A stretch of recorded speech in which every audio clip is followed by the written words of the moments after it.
The fluorescent lights hummed overhead like dying insects as Chen methodically folded another target sheet, the paper crisp between her weathered fingers. 23 bullseyes stared back at her, each one a perfect circle of destruction, each one a reminder of hands that once held instruments far deadlier than the industrial laundry press that now claimed her days. The Riverside Community Center's basement laundry facility smelled of bleach and forgotten dreams, a far cry from the cordite and adrenaline that had once defined her world. "Sarah, you're folding those shooting targets again," called Marcus from across the room, his voice carrying that familiar note of gentle concern. Marcus Williams had been volunteering at the center for 3 years, ever since his own discharge from the Army left him searching for purpose in a world that seemed to have moved on without him. His prosthetic leg clicked against the concrete floor as he approached, arms laden with freshly washed uniforms from the local police department, a contract that helped keep the community center's lights on. Sarah didn't look up immediately. She traced the edge of a particularly tight grouping with her thumb, remembering the weight of her rifle, the controlled breathing, the absolute stillness required before the squeeze. "These aren't just target sheets, Marcus. They're scorecards. Someone's story written in gunpowder and precision." Her voice carried the faint accent of her childhood in San Francisco's Chinatown, softened by years of military discipline, but never quite erased. The third member of their unlikely trio, Elena Rodriguez, looked up from the industrial washing machine she was loading with the center's bedding. Elena had started volunteering after her son Miguel came home from Afghanistan, missing his left arm and most of his smile. She understood the language of unspoken trauma, the way certain sounds could send a person tumbling back through time. "Whose scorecards are those?" she asked, genuine curiosity coloring her tone. Sarah finally raised her eyes, and for a moment, both Marcus and Elena saw something flicker behind her carefully maintained composure, a shadow of the woman who had once been classified so far above their clearance levels that her name existed only in redacted files. "I don't know," she admitted, smoothing the papers into neat stacks. "They come in with the police training gear. Sometimes I wonder if the officers know how good their shots really are, or if they just see numbers on a page." The truth was more complicated, of course. Chen knew exactly what those patterns meant, could read them like sheet music. The slight rightward drift that indicated fatigue, the vertical stringing that suggested breathing inconsistencies, the flyers that spoke of mental distraction or equipment failure. She had once been responsible for training the most elite marksmen in the world, had personally signed off on kill shots that changed the course of international conflicts. Now she folded their practice results like laundry, another invisible woman in a world that had moved on without her. Marcus wheeled a cart of folded police uniforms toward the service elevator, pausing at the side of Sarah's expression. He had learned to recognize that particular 1,000-yard stare, the way her fingers would unconsciously count things. Buttons, creases, anything that could be quantified and controlled. "You know, the community center board meeting is next Tuesday. They're looking for someone to help with the youth programs. Maybe teach some kids discipline, goal setting, that kind of thing." "I fold laundry, Marcus. That's what I do now." Sarah's response came too quickly, too practiced. She had given the same answer to offers of teaching, consulting, even part-time work at the local gun range. The world above ground felt too bright, too loud, too full of variables she couldn't control. Elena finished loading the washer and set the cycle, the machine's rhythmic churning adding to the basement's symphony of mechanical sounds. She had been watching Sarah for months now, noting the precision with which she approached every task, the way she instinctively positioned herself with her back to walls and her eyes on exits. "My Miguel." He used to say the hardest part wasn't the war itself, but coming home to a world that expected him to just pick up where he left off, like nothing had changed. Preparing and narrating this type of story took us long efforts and hard work, so if you are enjoying the story, please consider subscribing to our channel. The comment hung in the air like smoke. Sarah continued folding, but her movements had slowed, becoming more deliberate.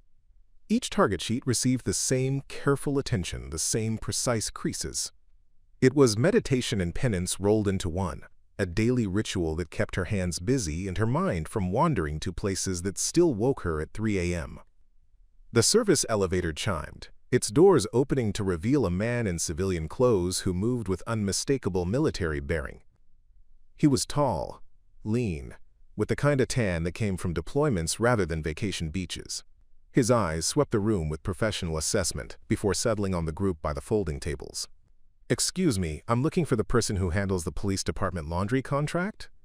"That would be me," Elena replied, wiping her hands on her apron. "Though if there's a problem with the service, you'd need to speak to—" The man's attention had shifted to Sarah, specifically to the target sheets she was methodically organizing. His entire demeanor changed, shoulders straightening with a recognition that transcended normal social interaction. He stepped closer, his eyes fixed on the papers in her hands with an intensity that made Marcus instinctively move between them. "Ma'am," the stranger said, his voice carrying the crisp authority of someone accustomed to being obeyed. "I couldn't help but notice those target sheets. That grouping pattern there." He pointed to a specific sheet in Sarah's stack, one with 5 shots clustered in a space no larger than a quarter, at what appeared to be considerable distance. "I've only seen shooting like that a few times in my career. Military training?" Sarah's hands stilled completely. The basement suddenly felt smaller, the air thicker. Marcus and Elena exchanged worried glances, recognizing the signs of their friend's fight-or-flight response kicking in. "I fold laundry," she repeated, but the words lacked their usual conviction. The man studied her face with the methodical attention of someone trained to read people under extreme circumstances. Something in her posture, the way she held the papers, the unconscious tactical positioning of her feet, seemed to trigger a memory. "Navy?" he asked quietly. "Marine Corps? Those shots are too clean for Army standards. No offense to present company," he added with a nod toward Marcus.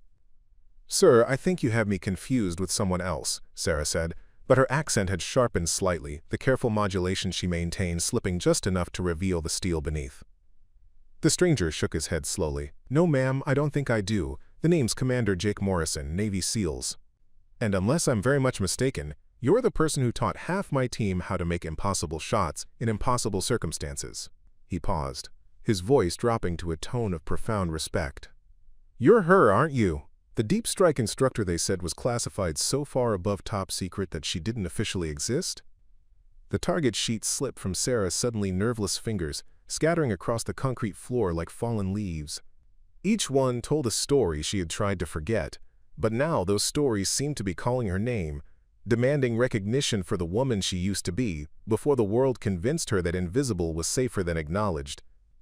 Elena knelt to help gather the scattered papers, her movement breaking the spell of the moment. But as she handed the sheets back to Sarah, she noticed something that made her pause, a small notation in the corner of one target, barely visible unless you knew to look for it. 3 letters and 2 numbers that meant nothing to most people but everything to those who understood. DSC-47. "What does that mean?" Elena asked, pointing to the marking. Commander Morrison's eyes widened as he saw the notation. "Deep Strike Citation, Operation 47, Jesus Christ." He looked at Sarah with something approaching awe. "Ma'am, with all due respect, you don't fold laundry. You were the person who made shots that changed the course of history.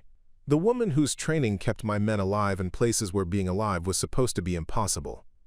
Sarah Chen stood in the fluorescent-lit basement of the Riverside Community Center, surrounded by the detritus of her hidden life, and for the first time in 3 years, she couldn't think of a single word to say. The silence stretched between them like a taut wire, heavy with implications and weighted with the kind of recognition she had spent years trying to avoid. But recognition, once given, cannot be taken back. And in that moment, with target sheets scattered at her feet and the ghost of her former self standing before her in the form of a man, whose life she may have saved from a distance of impossible miles, Sarah realized that some secrets are too big to fit in a basement forever. Sarah's alarm clock buzzed at 4:47 a.m. every morning, the same time it had for the past 3 years, 2 months, and 16 days. Not that she was counting. The habit of precision had followed her from her previous life like a faithful dog, refusing to be abandoned even when she desperately wanted to embrace the chaos of civilian unpredictability. She rolled out of her narrow bed in the studio apartment above Chen's Golden Dragon restaurant, her father's legacy and her current prison, all wrapped up in the scent of 5 spice and the weight of unfulfilled expectations. The morning routine never varied: 30 push-ups, 30 sit-ups, 10 minutes of stretching that her body demanded after years of holding impossible positions for impossible amounts of time. Then came the shower, exactly 4 minutes long, because old habits died hard, and water bills were real even when your former government salary was just a memory. She dressed in the same type of clothes every day: dark jeans, plain t-shirt, sneakers that could run if running became necessary. The mirror above her dresser reflected a woman who looked younger than her 34 years, but older than her actual decades, the kind of aging that happened from the inside out. Downstairs, her father would already be prepping for the lunch rush, his arthritic hands moving through motions perfected over 40 years of feeding a neighborhood that was slowly gentrifying around him. David Chen had never asked his daughter directly what she had done during her 8 years of military service, though he suspected it was more than the logistics coordination she claimed on the rare occasions when the subject arose. He had learned not to startle her from behind, not to slam pots too loudly, not to ask why she sometimes stared at nothing with the kind of focus that suggested she was seeing something very far away. "Morning, Baba," Sarah would say, using the Cantonese word for father as she tied her apron and began the familiar dance of restaurant preparation. Her knife work was extraordinary. Vegetables fell into perfect uniform pieces with an efficiency that seemed almost mechanical. Other cooks had tried to learn her technique, but there was something about the way she held the blade, the absolute stillness of her supporting hand, that suggested skills learned in contexts far removed from commercial kitchens. The lunch customers knew her only as David's daughter, the quiet one who took orders with military politeness and never got anything wrong, not even the complicated modifications that regular customers liked to request. Mrs. Patterson wanted her sweet and sour pork with extra pineapple but no bell peppers. Mr. Rodriguez needed his lo mein with no mushrooms because of his allergy. The construction workers from the site down the street liked their beef and broccoli extra spicy but wouldn't admit it in front of their co-workers. Sarah remembered every preference, every dietary restriction, every small detail that made these people feel seen and cared for in her father's restaurant. But it was during the quiet hours, between the lunch rush and dinner prep, that the weight of her concealed identity pressed most heavily on her shoulders. She would clean tables with methodical precision, her movements betraying the muscle memory of someone who had once disassembled and reassembled complex equipment in complete darkness. Sometimes, when a helicopter passed overhead, she would freeze for just a moment, her eyes tracking the sound with professional assessment before she remembered where she was and forced herself to continue wiping down surfaces that were already spotless. The truth was that Sarah Chen had been the military's most classified weapon, a sniper whose skills transcended normal human limitations.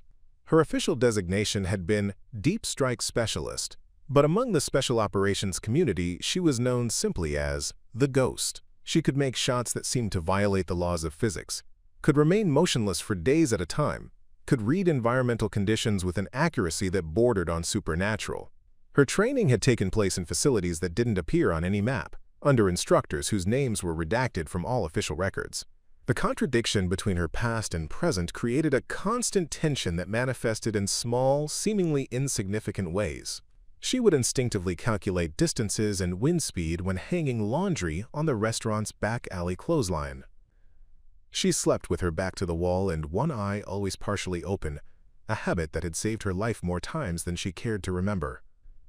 When customers raised their voices, her body would automatically shift into a defensive posture, hands positioning themselves with unconscious precision before she remembered that angry civilians were not armed combatants. Elena Rodriguez had noticed these contradictions during their months of working together at the community center. "You move like you're expecting trouble," she had observed one afternoon while they sorted donations. "My Miguel did the same thing when he first came home. Always checking exits, always positioning himself where he could see everything that was happening." Sarah had deflected the comment with her usual efficiency, but Elena's words had stayed with her. She began to recognize the signs of hypervigilance in herself, the way her nervous system remained constantly activated, waiting for threats that existed primarily in her memory. Sleep came in fragments, interrupted by dreams that felt more like classified briefings, coordinates and wind speeds, and the weight of a rifle that had become an extension of her own body.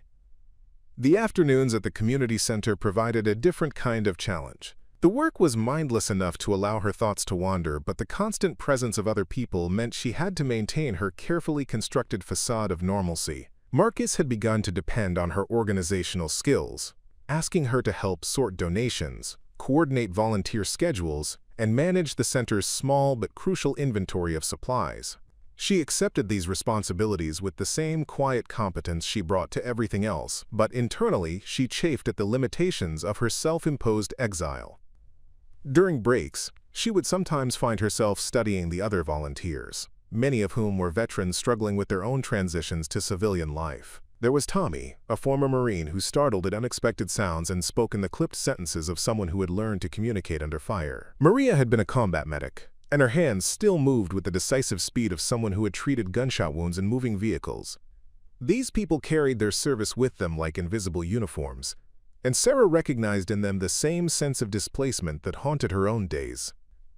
But where the others had found ways to talk about their experiences, to process their transition with counselors and support groups, Sarah remained locked in a silence that was both self-imposed and classified. She couldn't explain why she sometimes knew things about local crime patterns that hadn't been reported in the news, or how she could identify the make and model of vehicles by their engine sounds, or why she instinctively ducked when certain types of aircraft passed overhead. Her knowledge was too specific, too dangerous, too connected to operations that would remain classified long after she was dead. The evenings were perhaps the hardest part of her carefully structured days. After the restaurant closed and her father retreated to his apartment above the shop, Sarah would climb to her own small space and confront the silence that awaited her there. She had no television. The constant chatter of news programs made her anxious, especially when they reported on international conflicts she might have influenced from a distance of miles and years. She read voraciously, mostly technical manuals and physics textbooks that helped her understand the science behind skills she had learned through pure instinct and repetition. Sometimes, late at night when sleep seemed impossible, she would stand at her small window and study the city below. From her vantage point, she could see clear lines of sight to dozens of strategic locations, could identify choke points and escape routes with the same automatic precision that had once made her invaluable to mission planners. The knowledge sat in her mind like unused ammunition, powerful but purposeless, a reminder of capabilities that no longer had any legitimate application. Her phone never rang except for restaurant business or the occasional call from the community center. She had no social media presence, no digital footprint beyond the bare minimum required for employment and housing. The people who had once depended on her skills believed she was dead, a convenient fiction that had allowed her to disappear into civilian anonymity after her last mission went sideways in ways that were still classified above her former clearance level. But anonymity, she was beginning to realize, was its own kind of prison. Every day that passed without using her skills felt like betrayal of the person she had been trained to be. Every target sheet she folded at the community center whispered reminders of precision and purpose that had once defined her existence. She had become a ghost in more ways than one, invisible not just to her enemies, but to herself, lost between the person she had been and the person she was trying to become. The contradiction was becoming unsustainable. Each morning brought the same routine, the same careful performance of normalcy, the same growing sense that she was wasting abilities that had been honed at tremendous cost to herself and her country. She was a master craftsman pretending to be an apprentice, a virtuoso playing scales when she could perform symphonies, a weapon trying to convince herself that she was just a tool. But tools don't dream of the weight of a rifle or wake up calculating wind speed and humidity. Tools don't carry the ghosts of confirmed kills or the satisfaction of impossible shots made under impossible circumstances. Tools don't remember the addictive rush of being the best at something that mattered, of knowing that their skills could tip the balance between mission success and catastrophic failure. Sarah Chen was not a tool, no matter how much easier it would be if she were. She was a woman carrying the weight of a secret identity, caught between the person she had been trained to be and the person she was trying to become, folding target sheets and serving lo mein while the ghost of her former self whispered reminders of precision, purpose, and the terrible beauty of perfect shots made in service to something larger than herself. The recognition in Commander Morrison's eyes had changed something fundamental in her carefully constructed world, and Sarah was beginning to suspect that some changes, once set in motion, could not be undone by any amount of willpower or determination to remain invisible. The morning after Commander Morrison's visit to the community center, Sarah discovered that recognition was like a pebble thrown into still water. The ripples spread whether you wanted them to or not. She arrived at the restaurant to find her father studying a newspaper with unusual intensity, his reading glasses perched on the end of his nose as he traced lines of text with his weathered finger. "Baba, what's got your attention so early?" Sarah asked, tying her apron and beginning the familiar ritual of breakfast prep. The morning routine provided comfort, a series of actions that required no thought and offered no surprises. Chen looked up, his expression troubled in a way that made Sarah's old instincts prickle with alertness. "There was a break-in at the community center last night. Nothing stolen, but the police say someone went through their files, made a mess of the volunteer records." Sarah's hands stilled on the vegetables she had been chopping. "Anyone hurt?" "No, but Elena called this morning. She's pretty shaken up. Whoever did it knew exactly where to look, went straight to the filing cabinets, ignored all the donation money, even left the computers alone." David removed his glasses and cleaned them with slow, deliberate movements. Strangest thing, though. They only went through the records of 3 volunteers. Elena, that Marcus fellow, and... He paused, studying his daughter's face. "And you." The knife in Sarah's hand felt heavier than it should have, its weight uncomfortably familiar. She forced herself to continue chopping, but her movements had lost their usual fluid precision. Probably just kids looking for personal information to sell. Identity theft is common these days. But even as she spoke the words, Sarah knew they weren't true. Professional thieves didn't leave money untouched while searching through volunteer records. This had the hallmarks of intelligence gathering, the kind of targeted surveillance that happened when someone's carefully constructed cover began to unravel. The day passed with agonizing normalcy on the surface, but underneath, Sarah's mind was spinning through possibilities and threat assessments with the systematic precision of her former life. Every customer who entered the restaurant was evaluated and cataloged. Every unusual sound from the street outside triggered a moment of hyper-awareness. By afternoon, she had identified 6 separate vehicles that had passed the restaurant more than twice, memorized the license plates of 3 cars parked in positions that provided good surveillance angles, and unconsciously mapped every exit route within a 3-block radius. Her phone buzzed with a text from Elena. "Can you come to the center early today? Need to talk." Sarah arrived at the community center to find Elena and Marcus huddled in the small office adjacent to the main volunteer area. The normally cheerful space felt different. The filing cabinets stood open and partially emptied, papers scattered across surfaces with the particular chaos that came from professional searching rather than random vandalism. "Sarah, thank God you're here," Elena said, gesturing her toward a chair. "The police think it was just a burglary gone wrong. But Marcus and we think there's more to it." Marcus nodded grimly, his prosthetic leg extended at an angle that suggested he had been pacing. "Whoever did this knew exactly what they were looking for. They photographed our volunteer applications, our background check forms, even the emergency contact information. But they left everything else untouched, including Elena's purse, which had $200 cash in it." Sarah settled into the offered chair, her body automatically positioning itself with clear sight lines to both entrances. "Did they take anything from my file?" "That's the weird part," Elena replied, pulling a manila folder from the scattered papers.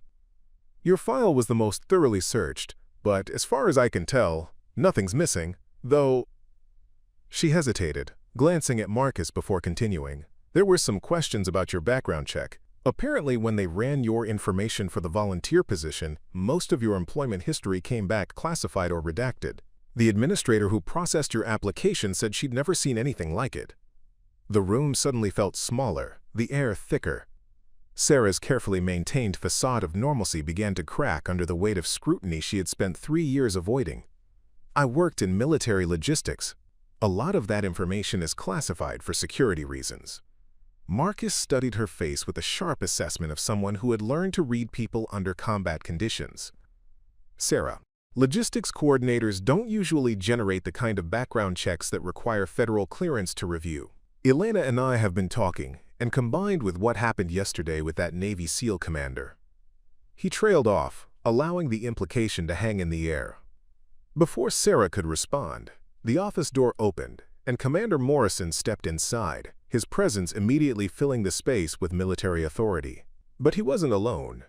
Behind him stood a woman in an expensive business suit, her bearing suggesting federal law enforcement or intelligence work. Sarah's blood turned to ice water as she recognized the type, if not the specific individual. "Ms. Chen," Morrison said, his voice carrying formal respect. "I'd like you to meet Deputy Director Catherine Walsh from the Department of Defense. She'd like to have a conversation with you." Sarah rose slowly, every movement calculated to project calm, while her mind raced through escape routes and threat assessments. Elena and Marcus looked between the newcomers with growing confusion and concern, clearly understanding that they had stumbled into something far more complex than a simple break-in. Deputy Director Walsh stepped forward, her smile professional but not entirely unfriendly. "Miss Chen, there's no need for alarm. We're not here to arrest you or interfere with your current life. However, recent events have brought your situation to our attention, and we need to discuss some developments that may affect your security." "I don't know what you're talking about," Sarah replied, but the words sounded hollow even to her own ears. The carefully constructed wall between her past and present was crumbling, and everyone in the room could see it happening. Walsh opened a slim briefcase and withdrew a tablet, which she placed on the desk facing Sarah. The screen showed a satellite image of a compound in what looked like Eastern Europe, marked with the kind of tactical annotations that Sarah recognized with uncomfortable familiarity. 3 days ago, this facility was raided by international law enforcement. They recovered extensive files related to something called Operation Ghost Hunt, a systematic effort to identify and eliminate former deep strike operatives. Sarah's legs gave out, and she sank back into her chair as the implications crashed over her. Elena and Marcus moved closer, their protective instincts overriding their confusion, but their presence felt distant and dreamlike as Sarah stared at the satellite image. "The individuals behind this operation have been tracking former deep strike personnel for over 2 years. Walsh continued, her voice taking on the measured tones of a classified briefing. "They've already made attempts on 3 of your former colleagues. 2 are dead, 1 is in protective custody, and now they have enough information to identify you." Morrison stepped forward, his expression grim. "Ma'am, I need you to understand. Whoever searched the community center last night wasn't local talent. They were professionals, probably advanced reconnaissance for something bigger. Your cover is blown, and staying hidden is no longer an option." Elena found her voice first, anger overriding bewilderment. "What the hell is going on here? Sarah, who are these people? What's this about deep strike operatives?" Sarah looked at her friend, this woman who had welcomed her into the community, who had shared stories about her son's struggles, who had never asked questions about the contradictions in Sarah's carefully constructed identity. The weight of 3 years of deception pressed down on her like a physical force. "Elena, I haven't been entirely honest with you," Sarah began, her voice barely above a whisper. "I wasn't just military logistics, I was someone else. Someone who did things that can't be undone or forgotten." Marcus leaned forward, his combat experience allowing him to read between the lines of what Sarah wasn't saying. "You were special operations. Deep strike. That's not a logistics designation. That's something else entirely." Walsh consulted her tablet again, scrolling through information that made Sarah's stomach clench with recognition. Sarah Chen, military designation, Ghost, confirmed kills in 17 different countries, responsible for eliminating high-value targets that pose direct threats to national security. Her longest confirmed kill shot was 847 meters under adverse weather conditions, a record that still stands today. The silence that followed was deafening. Elena stared at Sarah as if seeing her for the first time, her expression cycling through shock, confusion, and something that might have been fear. Marcus sat back in his chair, his mind clearly working to reconcile the quiet woman who folded laundry with the lethal operative being described. "I never wanted anyone to know," Sarah said, her voice breaking slightly. "I came here to disappear, to be normal, to fold sheets and serve food and pretend that I was just another veteran trying to find her place in the world. I never wanted to bring danger to people who had been kind to me." Morrison's expression softened slightly. "Ma'am, you didn't bring this danger. It found you anyway. The question now is what we're going to do about it." Walsh closed her tablet with a decisive snap. "Miss Chen, the Department of Defense is prepared to offer you full protective custody and relocation to a secure facility. Your identity would be completely reconstructed, your past officially buried so deep that even these professionals couldn't dig it up. And in exchange, Sarah asked, though she already suspected the answer. "We need the ghost back," Walsh replied simply. "The people hunting you have information about ongoing operations. Intelligence that could compromise national security. We need someone with your specific skill set to help us shut them down permanently."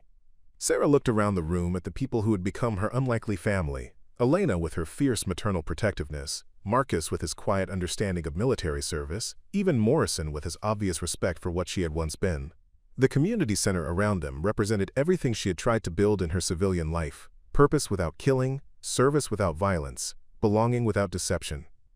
But the satellite image on Walsh's tablet told a different story, one written in the language of professionals who killed people like her for money and ideology. The break-in hadn't been random, and the people hunting her wouldn't be satisfied with just identification. They would come for her, and when they did, everyone she cared about would become collateral damage in a war she had tried to leave behind. "How long do I have to decide?" Sarah asked. "Realistically, maybe 72 hours before they make their move. These people are thorough, but they're not patient. Once they've identified a target, they act quickly to prevent extraction or defensive preparations." Walsh checked her watch. "We can have you in protective custody within the hour, if you agree." Elena finally found her voice, though it shook with emotion. "Sarah, I don't understand everything that's happening here, but I know you. I've watched you for months, seen how you treat people, how you care about this community. Whatever you did before, whoever you were, you're not that person anymore. You're our friend and we want to help you." Marcus nodded emphatically. "Ma'am, I may not know the details of your service, but I know what it means to come home and try to build something new. If you need support, you've got it." But even as her friends offered their loyalty, Sarah could see the fear in their eyes, the dawning realization that they had been living and working alongside someone whose very existence attracted the kind of attention that got innocent people killed. The break-in at the community center had been a warning, a message that her carefully maintained anonymity was an illusion that could be shattered by professionals who specialized in finding people who didn't want to be found. Commander Morrison stepped closer, his voice taking on the tone of someone delivering a tactical assessment. "Ma'am, I've seen what these people can do. If you stay here, if you try to maintain your current life, you're not just putting yourself at risk, you're endangering everyone in this building. Everyone who works at your father's restaurant. Everyone who has any connection to Sarah Chen, the volunteer, and Sarah Chen, the daughter." The words hit her like physical blows because she knew they were true. Her presence had already contaminated this place she had tried to call home, had drawn the attention of killers who wouldn't hesitate to eliminate witnesses or loose ends. Elena's son Miguel, Marcus's girlfriend Jennifer, her father David, all of them had become potential targets simply by caring about a woman who had tried to bury her past in acts of quiet service. Sarah closed her eyes and felt the weight of her rifle scope settling against her cheek, remembered the absolute clarity that came with a perfect sight picture, the moment when breathing stopped and the world narrowed to a single point of focused intention. She had been the best at something that mattered, had saved lives and changed history from distances that made her a ghost in the landscape. But that clarity had come at a cost, and she had spent 3 years trying to convince herself that the price had been worth paying. Now, sitting in a community center basement with target sheets scattered on the floor and the people she cared about staring at her with mixtures of fear and concern, Sarah realized that some debts could never be fully paid, and some identities were too dangerous to truly abandon. The ghost was being called back to service, whether she wanted to answer or not. The next morning arrived with the kind of crisp clarity that Sarah had learned to associate with decisive moments, the sort of weather that provided perfect visibility for operations that would either succeed brilliantly or fail catastrophically. She stood in her father's kitchen at 4:30 a.m., an hour earlier than usual, watching steam rise from her untouched coffee as she wrestled with the decision that would determine not just her future, but the safety of everyone she had come to care about in her 3 years of carefully constructed normalcy. David Chen found her there when he came down to begin his own morning preparations, his arthritic joints protesting the early hour, but his movements carrying the purposeful rhythm of 4 decades in the restaurant business. He paused in the doorway, studying his daughter's rigid posture and the untouched breakfast she had prepared but couldn't bring herself to eat. "You look like you did the morning after your mother's funeral," he said quietly, settling into the chair across from her with the careful movements of a man who had learned to read his daughter's moods even when she tried to hide them. That same stillness, like you were holding yourself together through pure willpower. Sarah looked up, startled by the accuracy of his observation. Baba, whatever you did in the military, whatever brought those government people to our door yesterday, I don't need to know the details. David interrupted gently. But I need you to know that I'm proud of the woman you've become since you came home. The way you take care of people, the way you've helped build something good in this community. That matters more than whatever secrets you're carrying. The simplicity of his acceptance broke something loose in Sarah's chest, a knot of tension she had been carrying since Deputy Director Walsh first opened her briefcase. The things I did, Baba, they were necessary, but they weren't good. I was very good at ending problems that couldn't be solved any other way. David reached across the table and covered her hand with his own, his skin warm and familiar, and anchored in a world of lunch rushes and regular customers rather than classified operations and impossible shots. The Sarah Chen who serves Mrs. Patterson her sweet and sour pork and remembers to ask about her grandson's baseball games. That's who you are now. Whatever else you were, that person exists because you chose to become her. Before Sarah could respond, her phone buzzed with a message from Elena. Emergency at the center. Need you here now. Police are asking questions about you specifically. Sarah's blood turned to ice as she read the message. The timeline Walsh had given her was collapsing faster than anticipated, which meant the people hunting her were either more efficient than estimated or had received new intelligence that changed their operational priorities. She kissed her father's forehead and grabbed her jacket, moving with the decisive speed that had once carried her through combat zones. The drive to the community center revealed signs of professional surveillance that made Sarah's old training protocols activate with uncomfortable familiarity. A van parked in a position that provided visual coverage of both the center's entrances had been there for less than 12 hours. The coffee cups on its dashboard were from a chain that didn't open until 6 a.m. Two men in business casual clothing were having an animated conversation near the bus stop, but their attention kept drifting to the center's windows. A woman walking her dog had passed the same intersection 3 times in 15 minutes, her pace too measured and her route too purposeful for casual exercise. Sarah parked 3 blocks away and approached the community center through the alley behind the building, using service entrances and maintenance corridors that she had unconsciously mapped during her months of volunteer work. The muscle memory of tactical movement felt both foreign and familiar, like speaking a language she had tried to forget but still understood with perfect fluency. Elena met her at the rear entrance, her face pale with stress and confusion. Sarah, there are federal agents upstairs asking questions about your background, your schedule, your relationships with other volunteers. They showed up an hour ago with badges and official documents, but something feels wrong about them. Sarah's blood chilled as the implications became clear. Real federal agents would have coordinated through Deputy Director Walsh, would have maintained the operational security that protected assets like herself. Fake federal agents meant the people hunting her had escalated from surveillance to active impersonation, which suggested they were moving into the final phase of whatever operation they had planned. Elena, I need you to listen very carefully, Sarah said, her voice taking on the crisp authority of her former life. Those aren't real federal agents. They're the people I told you about yesterday, the ones who've been hunting former operatives like me. Right now, they're using official-looking credentials to gather intelligence, but that means they're preparing for something more direct. Elena's eyes widened with understanding and fear. Marcus is upstairs with them right now. He insisted on staying to make sure they didn't go through our files without proper oversight. Sarah, if these people are dangerous...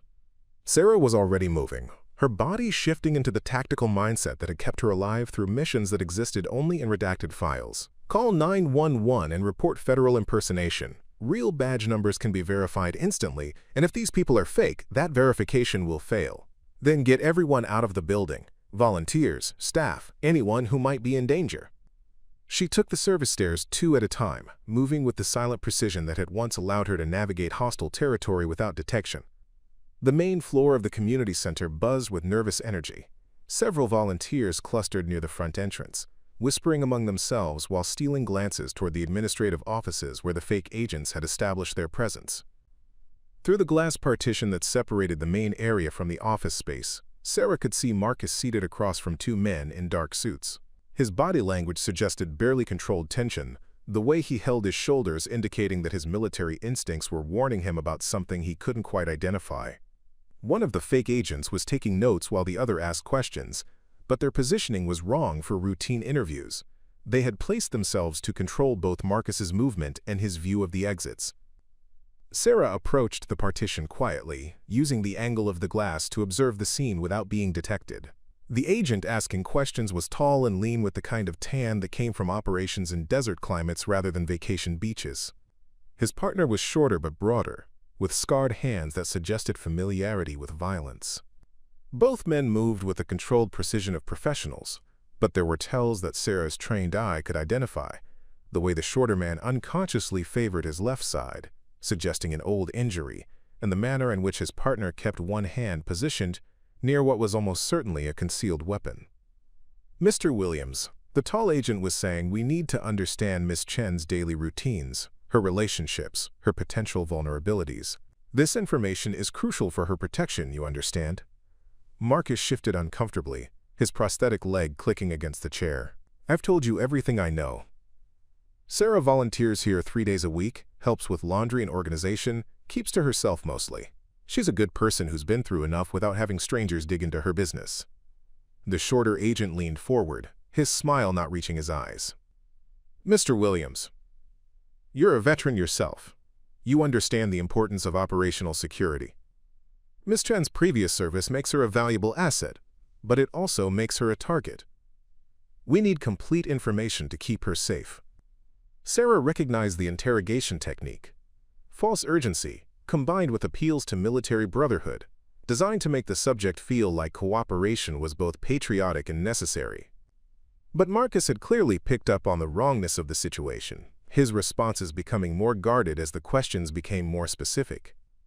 "What agency did you say you were with again?" Marcus asked, his tone sharpening with suspicion.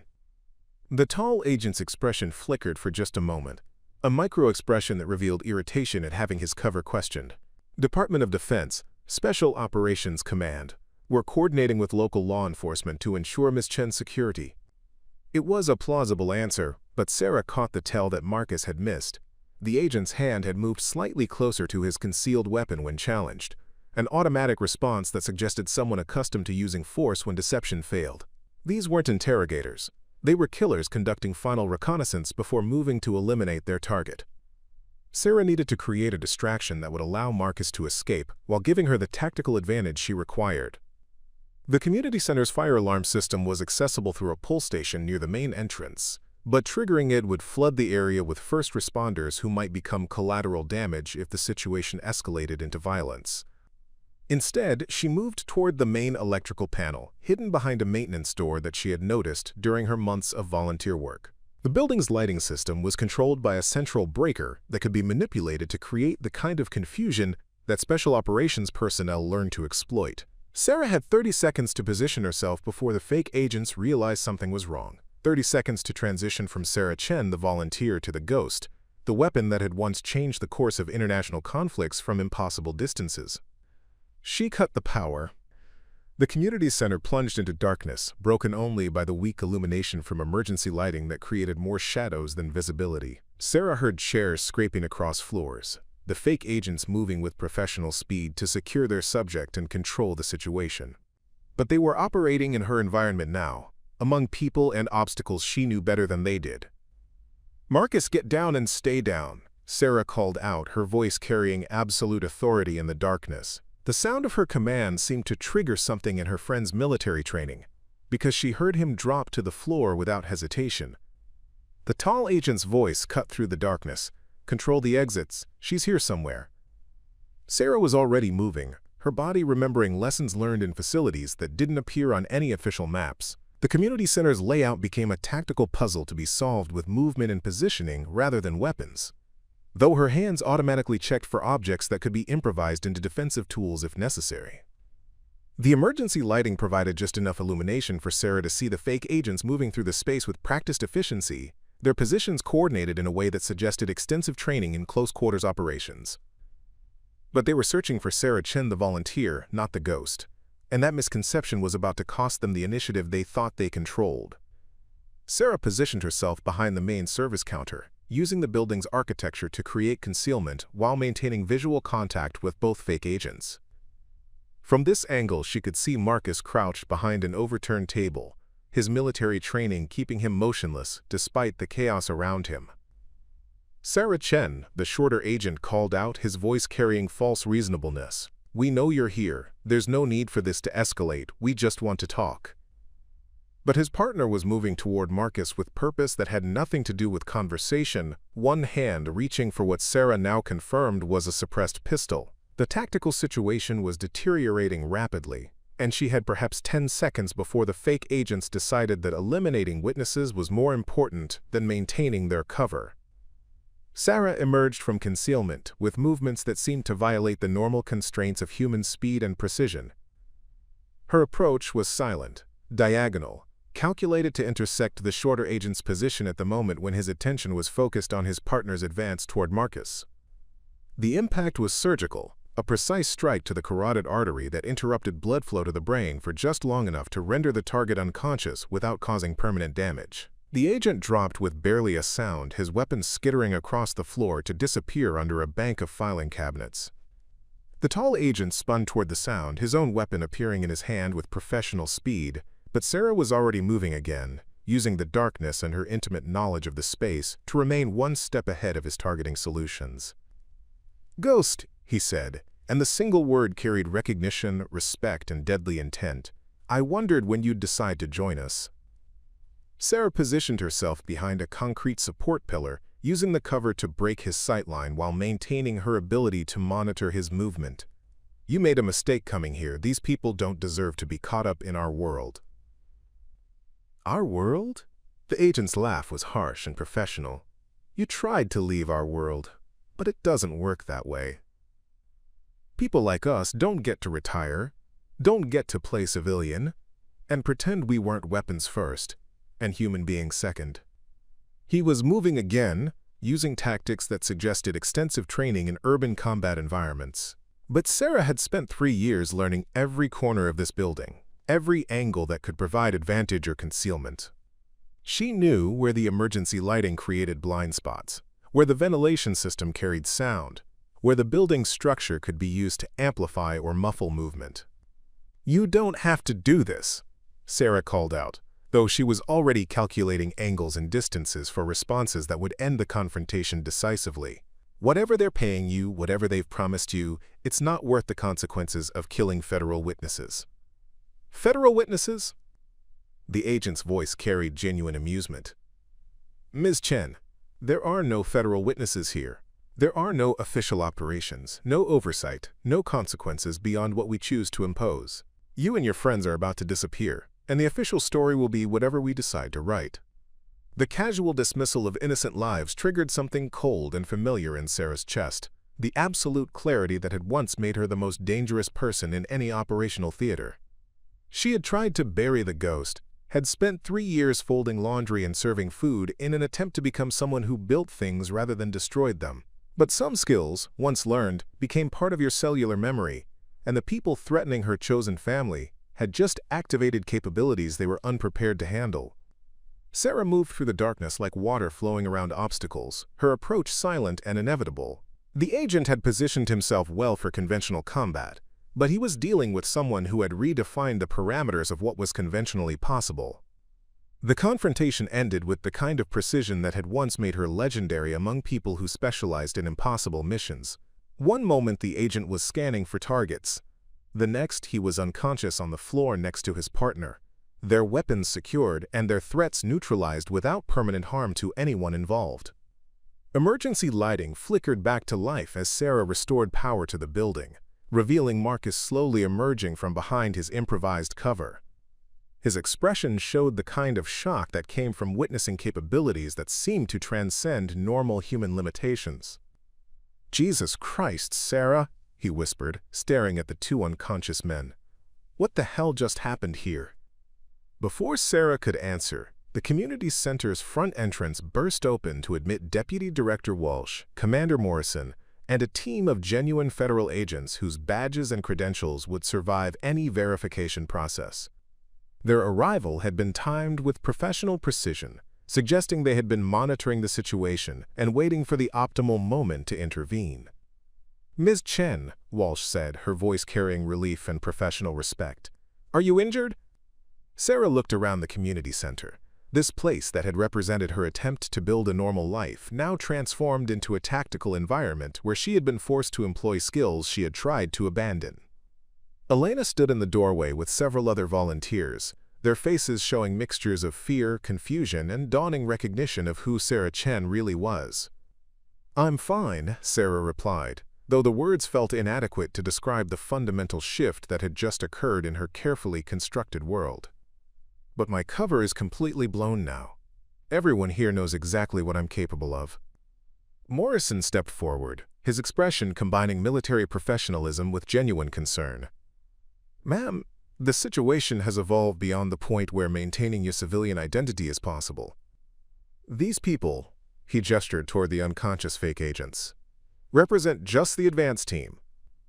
Our intelligence suggests they're part of a larger operation that won't stop until they've eliminated every former deep strike operative." Elena moved closer, her maternal instincts overriding her obvious fear. "Sarah, I don't understand everything that just happened, but I saw you protect Marcus, protect all of us.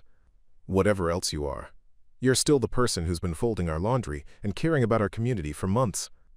The acceptance in her voice was almost harder to bear than the fear would have been. Sarah had revealed herself as a weapon, had demonstrated capabilities that belonged in classified briefings rather than community centers, and yet Elena was still trying to see her as the volunteer who remembered everyone's names and never forgot a birthday. Walsh consulted her tablet, scrolling through information that made her expression increasingly grim. "Miss Chen, our analysis suggests you have perhaps 24 hours before the next wave arrives. They'll come with better intelligence, more personnel, and they won't make the mistake of trying to take you alive." Sarah looked around the community center one more time, seeing it now as both sanctuary and trap, the place where she had tried to build a new identity, and the battlefield where that identity had been irrevocably shattered. The target sheets she had folded so many times lay scattered on the floor, their perfect groupings mocking her attempts to hide from the precision that defined her. Marcus struggled to his feet, his prosthetic leg clicking against the concrete as he moved to stand beside Elena in a gesture of solidarity that transcended his obvious shock. "Sarah, whatever you decide to do, you need to know that you're not alone. We may not understand your world, but we understand you. The person who's been here with us for months, who's cared about this place and these people, that's real, regardless of whatever else you've been." The simple loyalty in his voice broke something loose in Sarah's chest, a recognition that the identity she had tried to build wasn't entirely false, even if it was incomplete. She had been the ghost, was still the ghost when circumstances demanded, but she had also become Sarah Chen the volunteer, Sarah Chen the daughter, Sarah Chen the woman who cared about sweet and sour pork preferences and remembered to ask about grandchildren's baseball games. Commander Morrison checked his watch, his expression indicating that time was running short for whatever decision needed to be made. "Ma'am, we have extraction protocols in place. Full protective custody, new identity, relocation to a facility where you'll be completely secure. Or," he paused, his voice taking on the tone of someone presenting a tactical option, "you could come back to work, help us shut down this operation permanently, eliminate the threat not just to yourself but to all the other former operatives they're hunting." Sarah closed her eyes and felt the weight of her rifle scope settling against her cheek, remembered the absolute clarity that came with a perfect sight picture, the moment when breathing stopped and the world narrowed to a single point of focused intention. She had been the best at something that mattered, had saved lives and changed history from distances that made her a ghost in the landscape.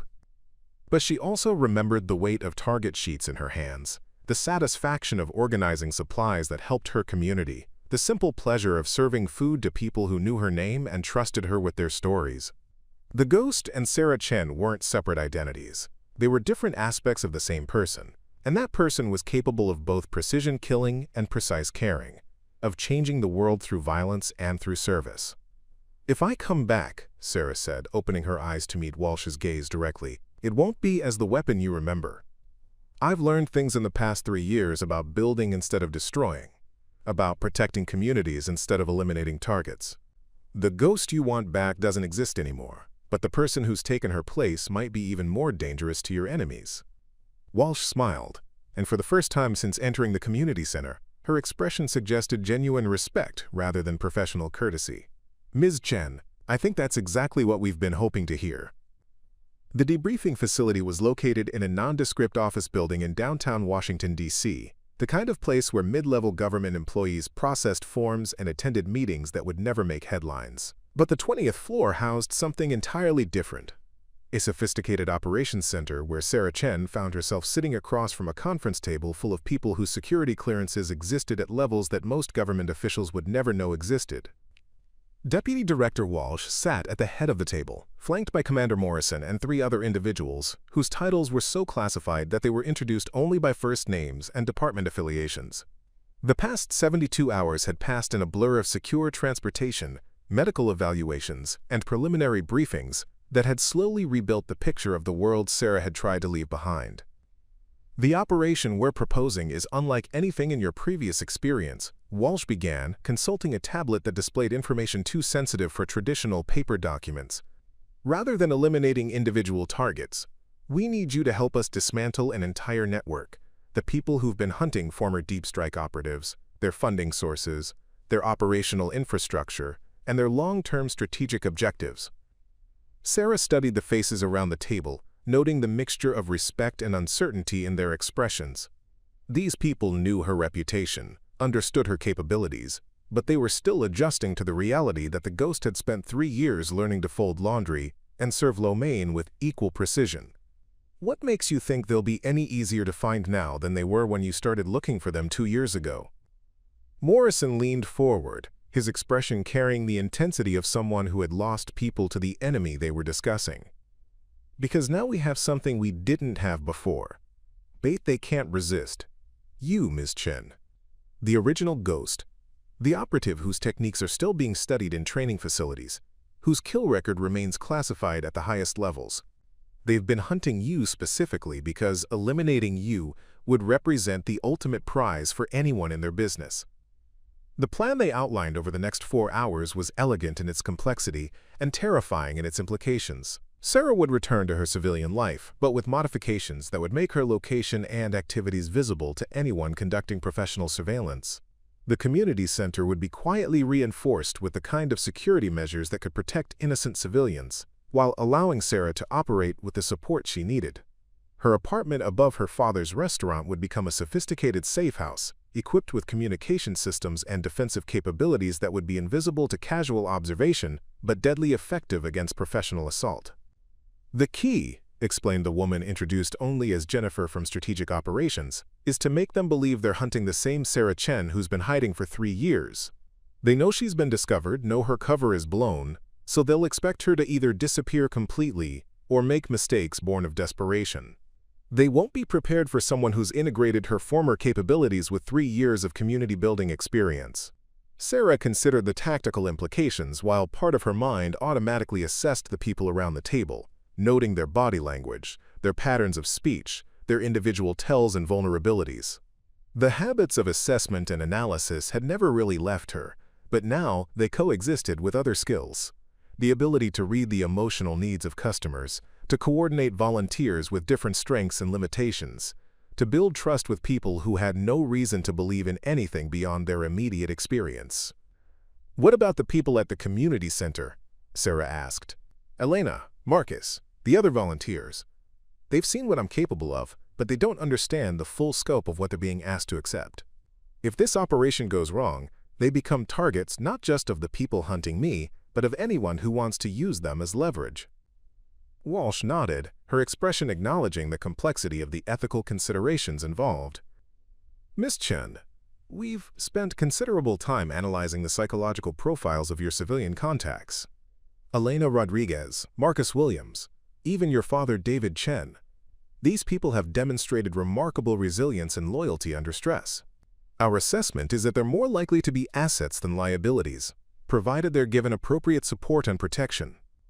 The conversation continued through the afternoon, covering contingencies and protocols, communication systems and extraction procedures, the delicate balance between operational security and the human connections that had given Sarah's life meaning during her 3 years of exile. By evening, the basic framework of the operation had been established, but Sarah found herself struggling with questions that had nothing to do with tactical considerations.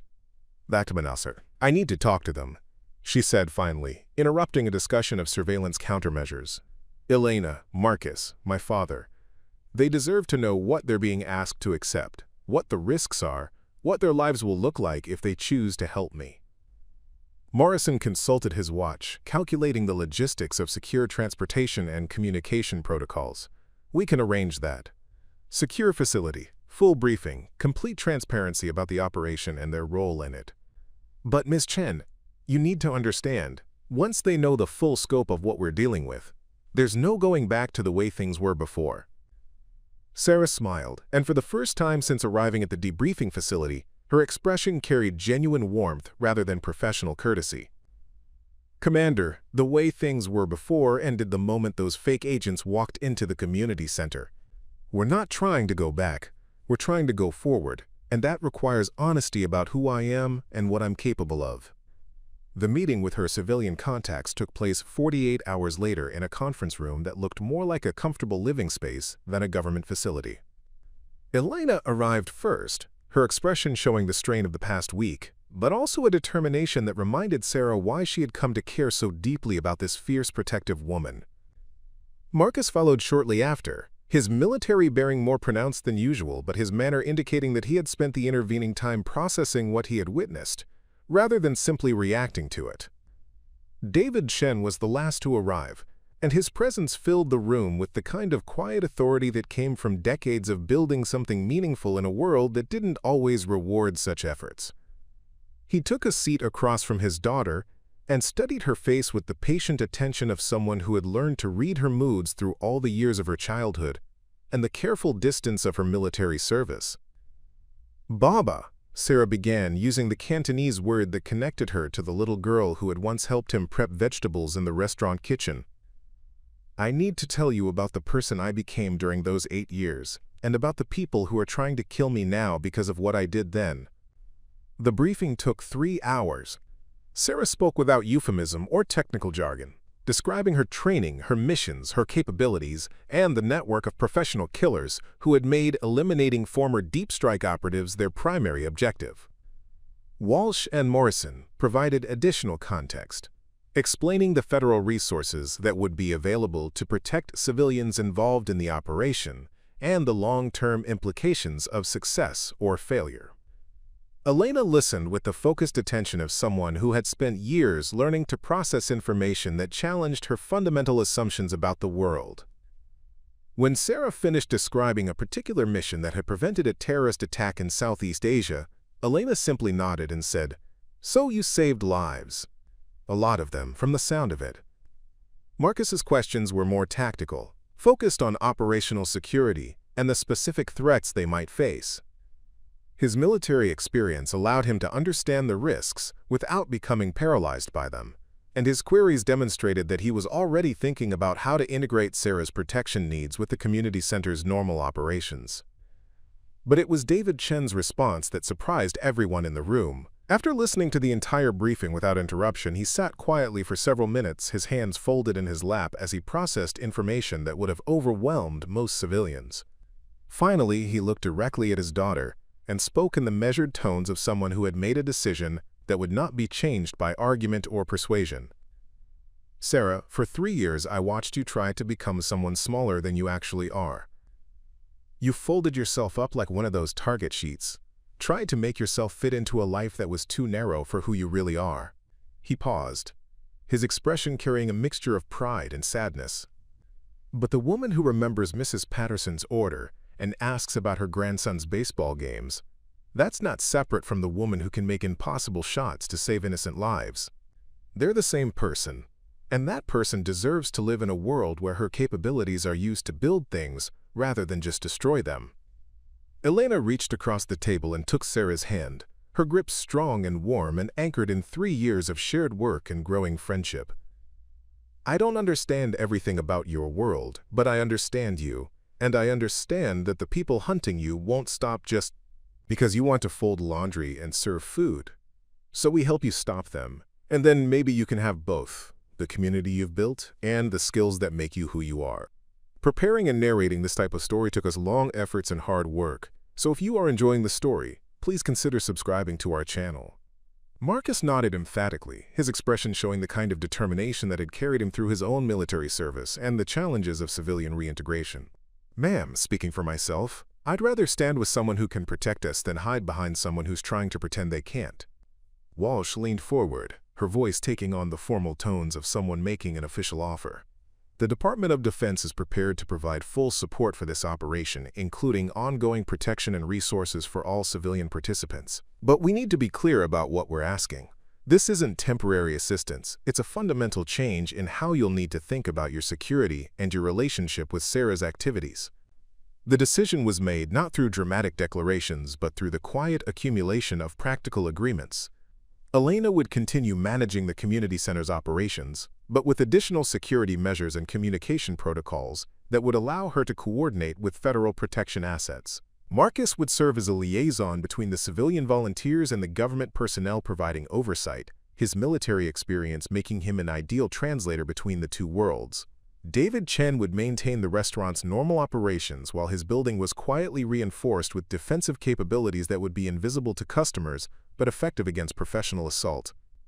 And Sarah would become something that had never existed before in the history of special operations, a deep strike operative embedded in civilian community, using her deadly skills not just to eliminate targets, but to protect the life she had built among people who knew exactly who she was and had chosen to stand with her anyway.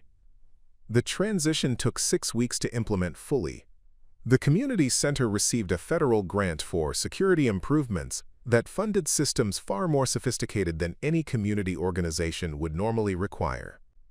Chen's restaurant underwent renovations that included structural reinforcements and communication capabilities that transformed it from a simple immigrant business into a secure facility that happened to serve exceptional dim sum.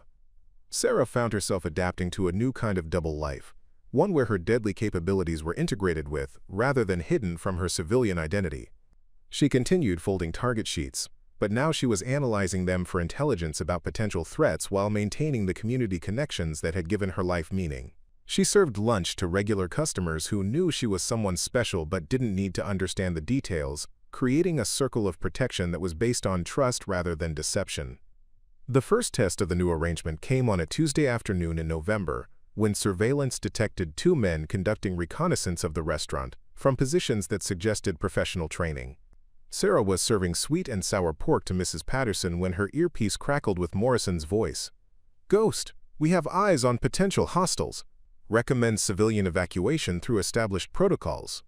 But instead of evacuating, Sarah simply walked to the front of the restaurant and flipped the sign from open to closed, a signal that the regular customers had been taught to recognize as a temporary security measure.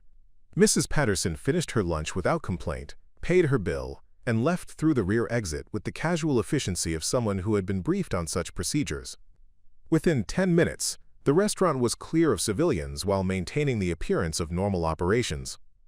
The confrontation, when it came, lasted less than 3 minutes. The 2 operatives entered through the front door expecting to find a target, trying to hide among innocent civilians, but instead found themselves facing someone who had integrated 3 years of community building with the tactical skills that had once made her the most dangerous person in any operational theater. When federal agents arrived to secure the scene, they found 2 unconscious men and Sarah calmly cleaning tables while her father prepared tea in the kitchen. "How did it feel?" Elena asked later when they gathered at the community center to debrief the incident. "Being the ghost again, but in your own space, protecting your own people?" Sarah considered the question while folding a fresh stack of target sheets, these ones marked with groupings that told stories of training rather than hunting. "It felt like coming home," she said finally. "Not to who I was, but to who I'm supposed to be, someone who uses these skills to protect the things that matter." The operation continued for 18 months, drawing the network of assassins into increasingly desperate attempts to eliminate their primary target, while federal intelligence systematically dismantled their organizational structure. Sarah's unique position, embedded in civilian community but supported by military resources, allowed her to serve as both bait and hunter, drawing enemies into environments where they were outmatched not just by her individual capabilities, but by the collective strength of people who had chosen to stand with her. The final confrontation came not as a dramatic assault, but as a quiet surrender, when the last operational leader of the assassination network walked into Chen's Golden Dragon on a Thursday evening and asked to speak with the ghost. He was tired, defeated, his organization destroyed by an opponent who had proven impossible to predict or contain. Sarah served him tea and listened to his confession while federal agents waited outside, ready to provide support that ultimately proved unnecessary. "You changed the rules," he said simply, his voice carrying a mixture of respect and resignation. "We knew how to hunt weapons, how to eliminate targets, how to exploit the isolation that people like us accept as the price of our capabilities. But we never learned how to fight someone who refused to be isolated, someone who turned her community into her greatest asset." Sarah poured more tea, her movements carrying the calm precision that had once defined her through rifle scopes, but now expressed itself through acts of hospitality and care. "I didn't change the rules. I just remembered that there are more important things than being the best at killing people." The network was finished, its members either dead, captured, or fled to countries without extradition treaties. The threat that had driven Sarah from her civilian life was eliminated, not through precision shooting at impossible distances, but through the patient work of building something worth protecting and finding people willing to help protect it. 3 years later, the morning sun streamed through the windows of the expanded community center, illuminating dust motes that danced above target sheets being folded with the same meticulous precision that had once defined Sarah Chen's military service. But now those sheets were marked with the progress of high school students learning discipline and focus through competitive shooting programs, elderly veterans rediscovering purpose through marksmanship instruction, and young mothers building confidence through courses that combined practical self-defense with community engagement. Sarah paused in her work to watch Elena demonstrate proper stance to a group of teenagers from the neighborhood, her voice carrying the patient authority of someone who had learned to balance encouragement with high standards. Elena Rodriguez had emerged from the crisis of 3 years ago as a natural leader, her experience supporting her son Miguel's military service translating into an intuitive understanding of how to help other people navigate the challenges of precision training while maintaining their connection to civilian life. "Mrs. Rodriguez, why do we have to hold our breath for so long?" asked Jennifer Martinez, a 16-year-old whose mother worked double shifts and needed her daughter to be capable of protecting herself and her younger siblings. Elena adjusted Jennifer's grip with gentle corrections that showed respect for the weapon while emphasizing its role as a tool for protection rather than aggression. "Because in the moment when accuracy matters most, you need to be completely still inside yourself. Not just your hands, not just your breathing, but your mind, your heart, your intentions. Everything has to be aligned toward the same purpose." Sarah smiled at the answer, recognizing her own teaching philosophy filtered through Elena's maternal wisdom and community perspective. The programs they had developed over the past 3 years integrated technical precision with ethical foundation, creating marksmen who understood that true skill meant knowing when not to shoot as much as knowing how to make impossible shots when lives depended on accuracy. The community center itself had evolved far beyond its original mission, becoming a hub for veteran services, civilian defense training, and what the federal funding documents euphemistically called specialized education programs. The basement laundry facility where Sarah had once hidden among industrial washers now housed a sophisticated training center where former military personnel taught everything from basic marksmanship to advanced tactical medicine. Marcus Williams emerged from the administrative offices, his prosthetic leg clicking against the polished concrete floors as he approached Sarah's folding station. His role had expanded from volunteer coordinator to something more like director of operations, his military experience and natural leadership abilities making him the bridge between the center's civilian mission and its more specialized federal partnerships. "Sarah, we just got confirmation on the Washington program," he said, his voice carrying excitement barely contained by professional composure. "The Department of Education wants to fund a pilot version of our community defense curriculum in 12 additional cities. Full federal backing, resources for training instructor teams, the whole package." Sarah set down the target sheet she had been folding, noting automatically that the grouping showed a student progressing from scattered shots to tight clusters that suggested growing confidence and technical competence. "How many instructors will they need?" 47 for the initial rollout, with expansion planned for the following year. And Sarah. Marcus paused, his expression showing the kind of anticipation that suggested significant news. "They specifically requested that you lead the instructor training program, not as a consultant, not as an advisor, but as the primary authority on integrated community defense education." The offer represented everything Sarah had worked toward during her 3 years of rebuilding her identity: official recognition of her abilities, meaningful work that served communities rather than eliminating individuals, and the opportunity to train others in skills that could protect innocent people while building rather than destroying social connections. But it also meant leaving the small world she had constructed in this neighborhood, expanding beyond the familiar rhythms of her father's restaurant and the community center that had become her sanctuary. "When do they need an answer?" Sarah asked, though part of her already knew what her response would be. 2 weeks for the preliminary commitment, 6 months to design the curriculum, and full implementation starting next fall. Marcus studied her expression with the careful attention of someone who had learned to read the subtle indicators of her decision-making process. "Sarah, this is what you've been building toward. Not just teaching a few kids in one neighborhood, but creating a model that could change how communities think about protecting themselves." Before Sarah could respond, the main entrance opened to admit David Chen, carrying a thermal container that undoubtedly held lunch for the volunteers and students. At 73, he moved with the careful precision of someone whose joints protested against the November cold, but his eyes remained sharp and his smile genuine as he surveyed the activity around him. Over the past 3 years, David had become something of a legend among the community center regulars, the restaurant owner who served dim sum to federal agents and teenagers with equal hospitality, who never asked uncomfortable questions about the sophisticated equipment that occasionally appeared in his building, and who somehow always knew exactly how much food to prepare for the constantly changing population of people who had gathered around his daughter's work. "Sarah, there's someone here to see you," he said, setting the thermal container on a nearby table. "Says he's from the Naval Special Warfare Command." Very polite young man, though he looks like he could bench press a small car. Sarah's attention sharpened automatically, her body shifting into the alertness that 3 years of civilian life hadn't entirely eliminated. Unscheduled visits from military personnel usually meant either opportunities or problems, and her experience suggested the distinction often depended on factors beyond her control. Commander Morrison appeared in the doorway behind David, his familiar presence immediately reassuring Sarah that this wasn't a crisis requiring immediate tactical response.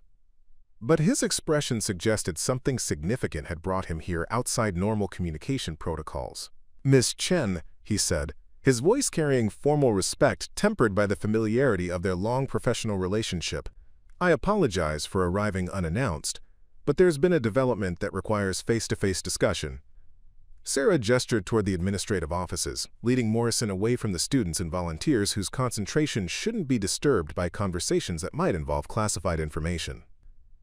Elena noted their movement and smoothly took over Sarah's folding duties while maintaining her instruction of the teenage marksman, her multitasking abilities having evolved considerably since their first encounters with federal operations. In the privacy of Marcus's office, Morrison consulted a tablet that displayed information marked with security classifications Sarah recognized from her former life. 3 days ago, we received intelligence about a new organization that's been studying the network you helped us eliminate. They're not interested in hunting former operatives. They want to recruit them. Sarah settled into a chair that positioned her with clear sightlines to both the door and the windows, old habits asserting themselves as she processed the implications of Morrison's statement. Recruit them for what? Private military contracting, but on a scale that borders on nation-building. They're calling themselves Precision Solutions International, and their business model involves providing what they call surgical intervention services to governments and corporations dealing with problems that conventional military forces can't address effectively. The description triggered uncomfortable memories for Sarah, the gray areas between legitimate military operations and actions that existed in legal and ethical twilight zones, the kind of work that attracted people with her capabilities but without her moral framework. Let me guess, they've been specifically asking about deep strike operatives because our skill sets are particularly valuable for operations that require absolute deniability. Morrison nodded grimly. Their recruiting approach is sophisticated. They identify former operatives who are struggling with civilian reintegration, offer them purpose and financial security, gradually introduce them to missions that push ethical boundaries until they're committed to increasingly questionable operations. Sarah considered the tactical implications while part of her mind automatically assessed potential responses to this new threat. But her analysis was colored by 3 years of community building, of understanding that the most effective solutions often involve strengthening legitimate alternatives rather than simply eliminating problems through violence. "Commander, what does this have to do with the education program Marcus mentioned? Because if you're here to ask me to go undercover with these people..." Actually, Ms. Chen, it's the opposite. Morrison's expression shifted to something approaching excitement. The Department of Defense believes your community defense model represents the most effective counter-recruitment strategy we've seen. Former operatives who have meaningful civilian work, strong community connections, and opportunities to use their skills in constructive ways are virtually immune to the kind of approaches Precision Solutions International has been using. The conversation continued for another hour, covering intelligence assessments, strategic implications, and the expanding scope of what Sarah's work represented to military planners concerned about the long-term security challenges facing American communities.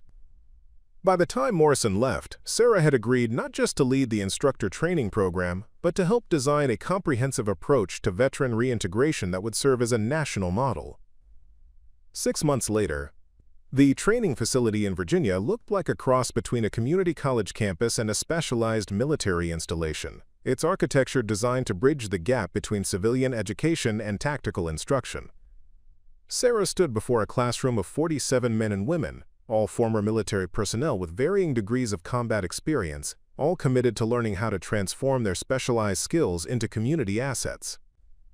"The first thing you need to understand," Sarah said, addressing the group with the calm authority that had once commanded attention in briefing rooms where lives hung in the balance of precise planning, "is that we're not training civilians to become soldiers.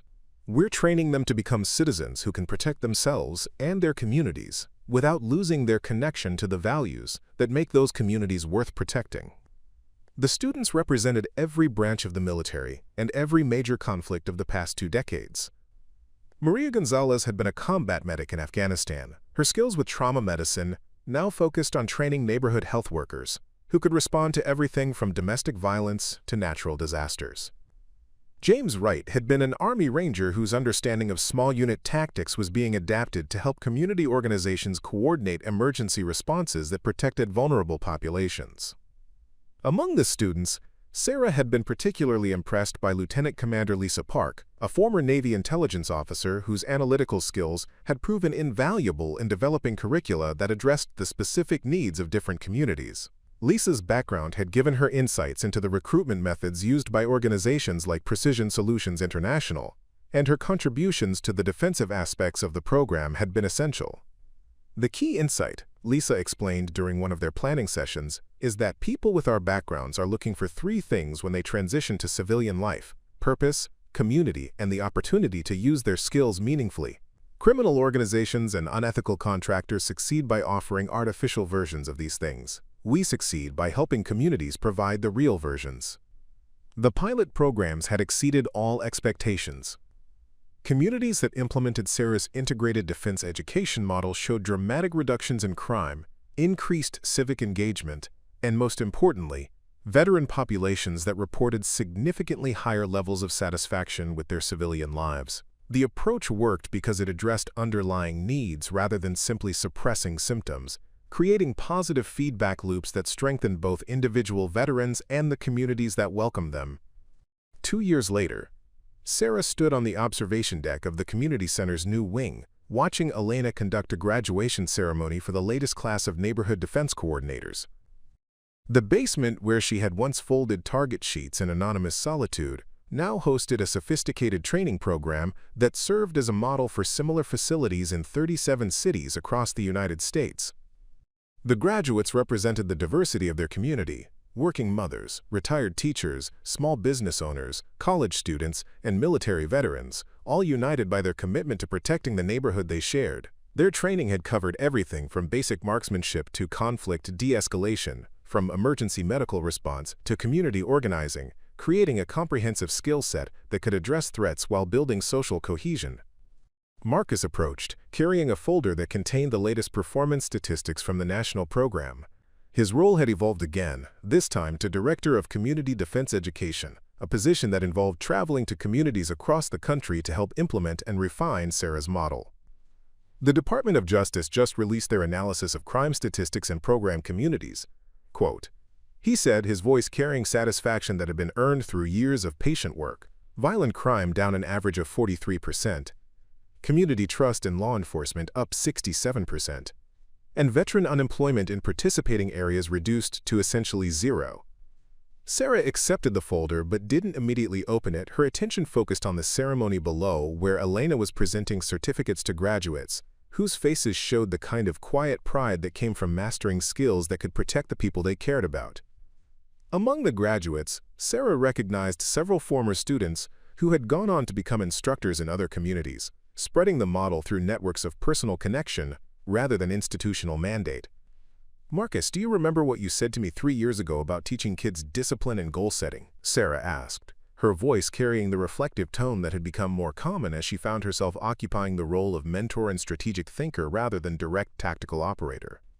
"I remember thinking you were wasting your talents folding laundry and hiding from who you really were," Marcus replied with characteristic directness. "I also remember being completely wrong about what your talents actually were. I thought you were just someone who could make impossible shots. I didn't understand that you were someone who could build impossible things." The graduation ceremony concluded with a traditional moment of silence for those who had served and sacrificed, but also with a new element that Sarah had introduced. A recognition that the skills being celebrated were meant to protect life rather than take it, to build communities rather than eliminate threats, to create the kind of society where such skills would ideally become unnecessary. 5 years later, the phone call came on a Tuesday morning while Sarah was reviewing applications for the latest expansion of the Community Defense Program. The caller identified himself as Colonel Mitchell from the Pentagon, his voice carrying the formal courtesy that suggested either very good news or very serious problems. "Ms. Chen, I'm calling to inform you that the President has signed legislation establishing the National Community Defense Corps as a permanent federal agency. Congress has appropriated funding for nationwide implementation of your educational model, and the Secretary of Defense has requested that you accept the position of director." Sarah set down her coffee cup and looked around the office that had become her command center. Walls covered with maps showing program locations, photographs of graduates from dozens of communities, commendations from local law enforcement agencies, and thank you letters from families whose lives had been changed by access to skills and knowledge that had once been restricted to military personnel. "Colonel, what would accepting that position mean for the community programs that are already operational?"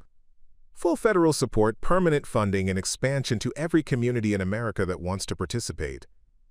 "Ms. Chen, what you've built here has changed how we think about national security. Instead of just protecting communities from external threats, you've shown us how to make communities capable of protecting themselves while maintaining their civilian character and democratic values." The conversation continued for another 30 minutes. Covering organizational structures, budget allocations, and the timeline for nationwide implementation. When Sarah finally hung up, she found herself staring at a target sheet that had been pinned to her bulletin board, one of the first she had folded at the community center 7 years ago, its tight grouping, serving as a reminder of precision achieved through patience and practice. Elena knocked on the office door, entering with the comfortable familiarity of someone who had become both colleague and dear friend over the years of building something neither of them could have imagined when they first met in a basement laundry facility. "I could hear you talking to someone important," Elena said, settling into the chair across from Sarah's desk. "Good news or complicated news?" "Both," Sarah replied, explaining the federal offer and its implications for everything they had built together. "Elena, this would mean leaving the day-to-day operations here to focus on national policy and implementation. It would mean spending most of my time in Washington, working with politicians and bureaucrats instead of instructors and students." Elena considered this information with the thoughtful attention she brought to all significant decisions, her expression showing the careful weighing of options that had made her such an effective leader in her own right. "Sarah, when I first met you, you were trying to make yourself smaller than you actually were, trying to hide abilities that the world needed you to use. Now you're being asked to step into the role you were probably always meant to fill, not as a weapon, but as a builder of the systems that make weapons unnecessary." Before Sarah could respond, Marcus appeared in the doorway, his expression indicating that he had been listening to enough of the conversation to understand its significance. "Ma'am, if I may, Elena's right about you being meant for this role, but she's also wrong about leaving day-to-day operations. What you've built here works because it's connected to real communities with real people. If you take the Washington job, you need to make sure it doesn't lose that connection." The solution, when it came, was elegantly simple and typically collaborative. Sarah would accept the federal position but maintain her residence in the community where the model had been developed, using advanced communication technology to coordinate national implementation while remaining grounded in the local relationships that had made her work effective. Elena would become the Director of Community Operations, overseeing the instructional programs and community partnerships that formed the foundation of the entire system. Marcus would serve as Director of Veteran Integration, focusing specifically on the recruitment and training of former military personnel who could serve as instructors and community liaisons. 10 years later, the memorial garden behind the community center had grown to encompass the entire block, its pathways winding between monuments that honored not just those who had died in military service, but those who had lived to build something better with the skills they had learned in war. Sarah walked these paths most mornings, her ritual of reflection having evolved from the target sheet folding that had once provided her with meditation and purpose. At the center of the garden stood a simple granite stone inscribed with words that had become the unofficial motto of the National Community Defense Corps: precision in service of protection, skill in service of community, strength in service of peace. The inscription was surrounded by smaller stones, one for each community that had implemented the program, their names creating a spiral pattern that could be read as a testament to the power of good ideas to spread through networks of human connection. Sarah paused at the memorial, as she did each morning, to remember the person she had been and acknowledge the person she had become. The ghost still existed within her. The capabilities that had once made her the most dangerous person in any operational theater remained intact and occasionally necessary. But those capabilities now served a different master, guided by the understanding that true security came not from the ability to eliminate threats, but from the creation of communities strong enough to protect themselves. Her phone buzzed with a message from Jennifer Martinez, the teenager who had once asked Elena about holding her breath during marksmanship training. Jennifer was now Dr. Jennifer Martinez, having completed medical school with federal support specifically designed for community defense program graduates. Her message included a photo of the community clinic she would be opening in Detroit, one of the newest cities to implement the integrated defense model. Ms. Chen, the message read, I wanted you to know that everything I learned in your program, the discipline, the precision, the understanding that real strength comes from protecting others, guided me through medical school and internship. The clinic will provide trauma care and self-defense training side by side, just like you taught us. Thank you for showing me that there are many ways to save lives. Sarah smiled and forwarded the message to Elena, who was currently in Seattle helping establish the Pacific Northwest Regional Training Center. Elena's reply came within minutes. She learned well. They all learn well because you taught us that teaching isn't about transferring skills. It's about helping people discover who they're meant to become. The morning routine continued with a stop at her father's restaurant, where David Chen, now 81, still insisted on preparing the daily specials despite having a full staff capable of handling every aspect of the operation. The restaurant had become something of a pilgrimage site for graduates of the Community Defense Program, its walls covered with photographs and letters from people whose lives had been changed by their connection to the woman who had once folded target sheets in anonymous solitude. Morning, Baba, Sarah said, using the Cantonese word that had anchored her through all the transformations of the past decade. How are you feeling today? David looked up from the vegetables he was chopping with knife skills that remained precise despite his age, his expression carrying the contentment of someone who had lived to see his daughter become the person he had always believed she could be. I'm feeling grateful, Sarah. Grateful that you found a way to be all of yourself, the parts that protect and the parts that build. The precision that can end wars, and the precision that can start community gardens. The conversation was interrupted by the arrival of Commander Morrison, now Admiral Morrison, whose visits had become monthly traditions that combined official briefings with personal friendship. His presence brought news from Washington about budget allocations and program expansions, but also updates about former students who had gone on to lead defense programs in other countries, spreading Sarah's model to communities around the world. Sarah, I have something I think you'll want to see, Morrison said, producing a tablet that displayed a satellite image marked with the kind of tactical annotations she recognized from her former life. But instead of showing targets for elimination, the image highlighted communities where defense programs had been successfully implemented, creating networks of mutual protection that extended across entire regions. This is northern Nigeria, Morrison explained, pointing to clusters of marked locations. 2 years ago, this area was completely controlled by insurgent groups that specialized in kidnapping and extortion. Local governments had essentially given up trying to provide security. Then some of our graduates started working with village leaders to implement modified versions of your community defense model.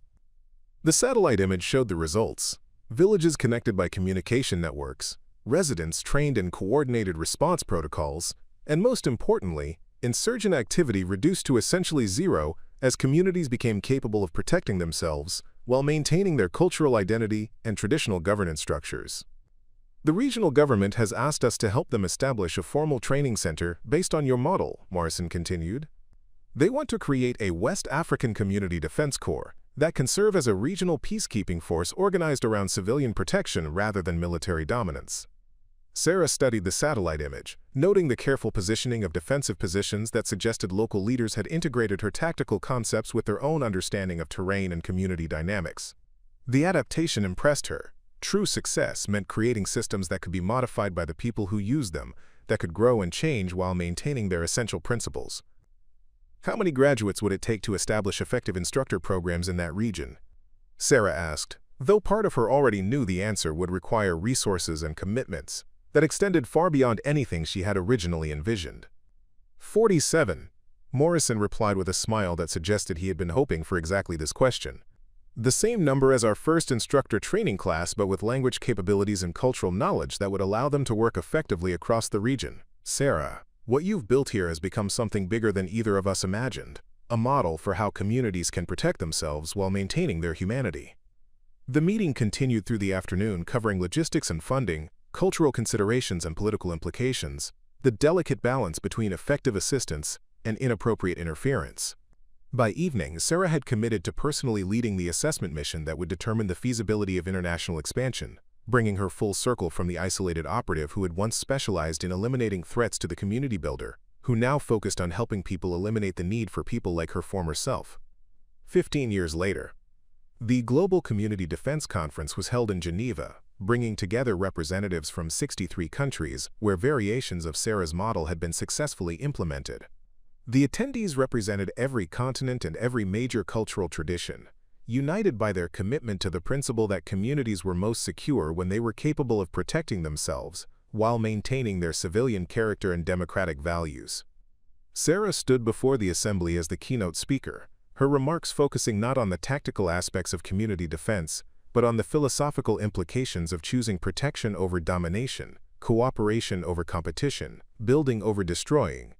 At 69, she moved with the careful precision of someone whose body bore the accumulated weight of decades of specialized training, but her voice carried the authority of someone who had spent those decades proving that even the deadliest skills could be transformed into instruments of peace. When I first learned to fold target sheets, she began, her words carrying to delegates whose native languages spanned the globe, but whose commitment to community protection transcended cultural boundaries. I thought I was hiding from who I had been trained to be. I thought the choice was between being a weapon or being invisible, between using my skills to destroy or letting them atrophy through disuse. The assembly listened with the respectful attention accorded to someone whose ideas had transformed how governments thought about security, whose model had been studied and adapted in contexts ranging from refugee camps to urban neighborhoods to rural villages facing insurgent threats. But Sarah's focus remained on the individual stories, the people whose lives had been changed by access to skills that had once been restricted to military elites. What I learned, what we've all learned together, is that there's a third option, transforming destructive capabilities into protective ones, using precision and discipline and tactical thinking in service of building rather than eliminating, creating communities that are strong enough to defend themselves but wise enough to prefer peace. She paused, looking out over faces that reflected every shade of human diversity, but shared the common understanding that security was most effective when it grew from within communities, rather than being imposed from outside. The target sheets we fold now tell different stories. They still show precision, still demonstrate skill, still require the same discipline and focus that military training develops. But now they're part of programs that teach people to protect their neighbors, to coordinate emergency responses, to build the kind of social connections that make violence unnecessary because communities are capable of addressing problems before they escalate into crises. The speech concluded with a moment of silence for those who had served and sacrificed, but also with a commitment to continue the work of transformation, to keep finding ways to convert the tools of war into instruments of peace, to build communities that were strong enough to protect themselves and wise enough to choose cooperation over conflict. As delegates filed out of the assembly hall, many stopped to share stories about how the community defense model had affected their own countries and communities. Sarah listened to accounts of villages that had achieved unprecedented levels of safety, urban neighborhoods that had transformed from conflict zones into thriving communities, refugee populations that had been able to protect themselves while maintaining their cultural identity and dignity. Elena approached as the last of the delegates departed, her role as Director of International Operations having brought her to Geneva for the conference, but also providing an opportunity for one of their increasingly rare face-to-face meetings. At 71, Elena moved with the confident energy of someone who had discovered her life's purpose in her 50s and had spent the subsequent decades building something meaningful on a global scale. "Sarah, there's something I've been wanting to tell you," Elena said, settling into a chair that faced the now empty assembly hall. "Miguel called yesterday with news about his daughter, your goddaughter, Isabella. She's been accepted to the military academy, but she wants to specialize in community defense rather than traditional military operations. She says she wants to carry on the family tradition of protecting people, but she wants to do it your way rather than the old way." Sarah felt a familiar warmth in her chest, the satisfaction that came from knowing that the work would continue, that the principles they had developed would be carried forward by people who understood both their tactical effectiveness and their moral foundation. Isabella Rodriguez Martinez represented the third generation to be influenced by the community defense model, having grown up in a world where such programs were normal rather than revolutionary. "Elena, do you remember what you said to me that first day in the community center when I was folding target sheets and trying to pretend I was just another volunteer?" Sarah asked, her voice carrying the reflective tone that had become more common as she found herself increasingly in the role of elder stateswoman rather than operational leader. "I remember thinking you were too precise for someone who claimed to just fold laundry," Elena replied with a smile that acknowledged the understatement. "I also remember thinking that precision like yours usually came from places that were dangerous to talk about. You were right about the danger, but wrong about the solution. I thought the answer was to hide the precision, to pretend it didn't exist, to make myself smaller so I could fit into a normal life." Sarah looked out the conference hall's windows at the Swiss countryside, her mind automatically calculating distances and angles before consciously redirecting her attention to the peaceful purpose of the gathering they had just concluded. But the real answer was to transform the precision, to find ways to use those capabilities for building instead of destroying, for protecting instead of eliminating, for creating the kind of communities where people like me wouldn't be necessary because problems could be solved before they required violent solutions. Elena nodded, her expression showing the understanding that had developed over 2 decades of shared work and mutual respect. "Sarah, you didn't just transform yourself. You transformed how the world thinks about what it means to be strong, what it means to be secure, what it means to protect the things we care about." As they prepared to leave Geneva and return to their respective responsibilities, Sarah reflected on the distance she had traveled from the basement laundry facility where she had once folded target sheets in anonymous solitude. The ghost still existed within her, would always be part of who she was, but that identity had been integrated with, rather than replaced by the community builder, the teacher, the woman who had learned that true strength came not from the ability to eliminate threats but from the capacity to help others protect themselves. The target sheets she folded now told stories of hope rather than destruction, of communities that had learned to defend themselves while maintaining their humanity, of young people who were choosing to dedicate their lives to protection rather than domination. The precision remained, but its purpose had been transformed, converted from an instrument of war into a tool for building the kind of peace that could sustain itself, because it grew from the strength and wisdom of the communities it protected. 20 years later, Sarah Chen sat in her favorite chair in the memorial garden, surrounded by roses that bloomed with the same precision and beauty that had once characterized her most difficult shots. At 74, she moved with the careful deliberation of someone whose body had been pushed beyond normal human limits, but whose mind remained sharp and focused on the work that had defined her transformation from weapon to community builder. The morning routine had evolved over the years but maintained its essential character. Coffee with her father until his death at 89, meetings with Elena and Marcus to coordinate programs that now operated in 91 countries, correspondence with graduates whose own communities had become models for additional expansion, and quiet moments of reflection in the garden where she could remember both who she had been and acknowledge who she had become.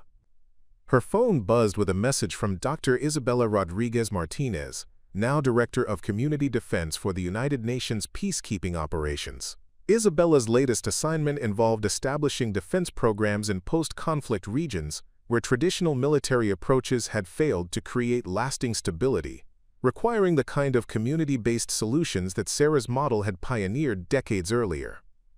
Aunt Sarah, Isabella's message read using the honorary title that acknowledged their relationship transcended mere professional mentorship. The village councils in South Sudan have voted to implement full community defense programs in all 47 settlements in the region. They say they're tired of waiting for outside forces to protect them and want to learn how to protect themselves while maintaining their traditional governance structures. I think Grandma Elena would be proud of how well her teaching methods work even when translated into 3 different languages.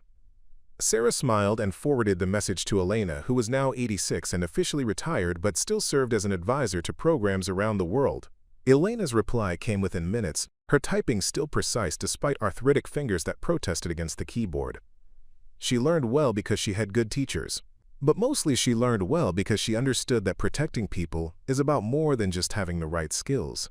It's about caring enough to use those skills responsibly.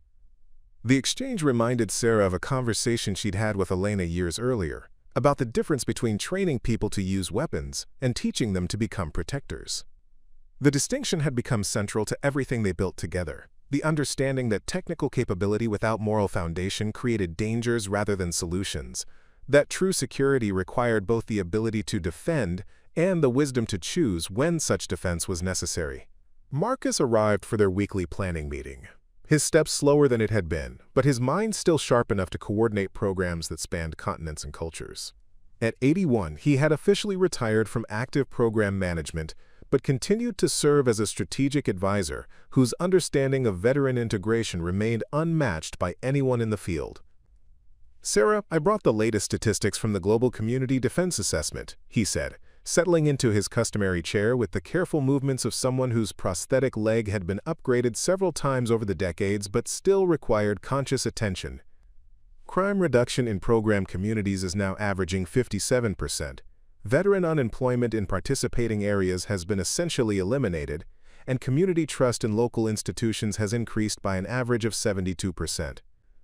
The numbers were impressive, but Sarah found herself more interested in the qualitative reports that accompanied the statistics, stories of communities that had transformed themselves through access to skills and knowledge that had once been restricted to military elites, accounts of young people who were choosing service over self-interest, descriptions of neighborhoods where violence had become virtually unknown because residents were capable of addressing problems before they escalated into crises. "Marcus, do you remember what you said to me 20 years ago about teaching kids discipline and goal setting?" Sarah asked, her voice carrying the reflective tone that had become her characteristic way of processing the magnitude of what they had accomplished together. "I remember thinking you were wasting your talents folding laundry," Marcus replied with characteristic directness. "I also remember being completely wrong about what your talents actually were, and what they could become if they were properly directed toward building rather than destroying." Their conversation was interrupted by the arrival of Admiral Morrison, now retired but still serving as chairman of the Global Community Defense Council, whose monthly visits had become treasured opportunities to review progress and plan future developments. At 78, Morrison moved with the measured pace of someone whose military bearing had been softened by decades of civilian interaction, but whose strategic thinking remained as sharp as ever. "Sarah, I have news that I think will interest you," Morrison said, producing a tablet that displayed satellite imagery marked with the kind of annotations that had once indicated targets for elimination but now showed successful implementations of community defense programs. The European Union has voted to establish the Community Defense Corps as an official alternative to military service. Young people can choose to spend 2 years training in community protection rather than traditional military operations, and the program will be based entirely on your model. The development represented a fundamental shift in how governments thought about national service and civilian protection, acknowledging that security was most effective when it grew from within communities rather than being imposed by external forces. Sarah studied the satellite images, noting the careful positioning of training facilities that suggested planners had learned to integrate tactical effectiveness with community engagement. How many instructors will they need for full implementation? Sarah asked, though she suspected the answer would require resources and commitments that extended far beyond anything she had originally envisioned when she first began folding target sheets in a community center basement. 1,200 for the initial rollout, with expansion planned based on program effectiveness and community acceptance, Morrison replied. Sarah, what you started with target sheets and laundry folding has become the foundation for how the world thinks about security in the 21st century. Instead of training people to fight wars, we're training them to prevent wars by building communities that are strong enough to protect themselves. The meeting continued through the afternoon, covering implementation timelines and resource allocations, cultural considerations and political implications. The ongoing challenge of maintaining program effectiveness while adapting to different social and economic contexts. By evening, Sarah had committed to helping design the instructor training curriculum, bringing her experience full circle from the isolated operative who had once specialized in impossible shots to the community builder who now focused on making such capabilities unnecessary.